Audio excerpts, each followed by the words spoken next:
प्रदेश Congress media coordinator व हमीरपुर संसदीय क्षेत्र के वरिष्ठ प्रवक्ता संदीप साख्यान ने प्रेस को जारी विज्ञापन में कहा कि हैरानी का विषय है कि प्रदेश की राजनीति में अस्थिरता का माहौल पैदा करने वाली भाजपा को चारों ओर से मुंह की खाने के बाद भी कुंभकर्णी निद्रा से वह बाहर नहीं आ पा रही है। आए दिन पूर्व मुख्यमंत्री जयराम ठाकुर के बयानों से प्रतीत होता है कि वे मुगालते में जीवन जीना पसंद करते हैं। बीते कल नारागढ़ के राम शहर में जयराम ठाकुर का बयान कि कांग्रेस सरकार ज्यादा दिन नहीं चलेगी, उनकी हताशा और सत्ता के हाथ से जाने की छटपटाहट से अधिक कुछ नहीं है। जयराम ठाकुर शायद भूल रहे हैं कि पूर्ण बहुमत की कांग्रेस सरकार अपनी गारंटियों को पूरा करने के लिए कदम दर कदम आगे बढ़ती जा रही है। विरोध की राजनीति में महारत हासिल कर चुके भाजपा नेता सत्ता से दूर नहीं हो पा रहे हैं। इनका मिशन विधायक खरीद ओंधे मुंह गिरा है। जग हंसाई होने के बाद अब इनके द्वारा थोपे गए 3 उपचुनावों में कांग्रेस एडवांस में बढ़त बनाए हुए है। संदीप साख्यान ने कहा कि अगर राजनीतिक दृष्टि से भी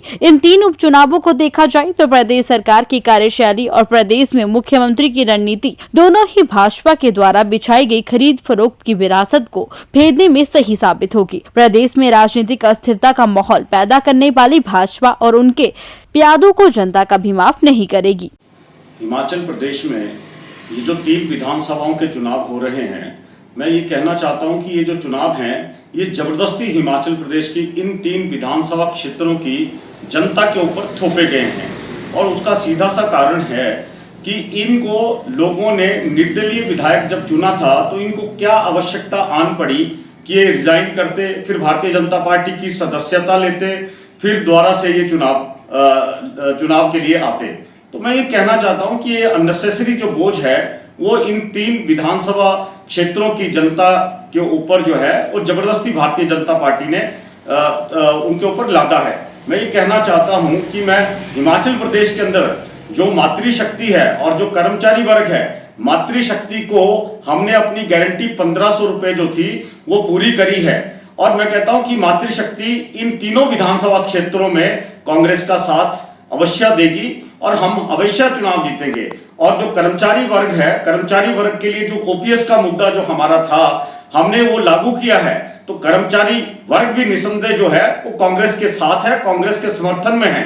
तो मैं कहता हूं कि भारतीय जनता पार्टी जिस तरह से हिमाचल प्रदेश के अंदर खरीद फरोख्त की राजनीति करती आई है, कोई तो कारण रहा है।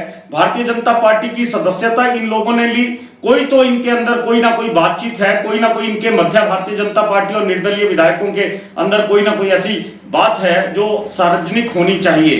तो मैं ये कहता हूं कि हिमाचल प्रदेश की जनता और ये 3 विधानसभा क्षेत्रों की जनता जो है वो जानती है, क्योंकि हिमाचल प्रदेश के अंदर राजनीतिक अस्थिरता को कभी भी स्वीकार नहीं किया जा सकता।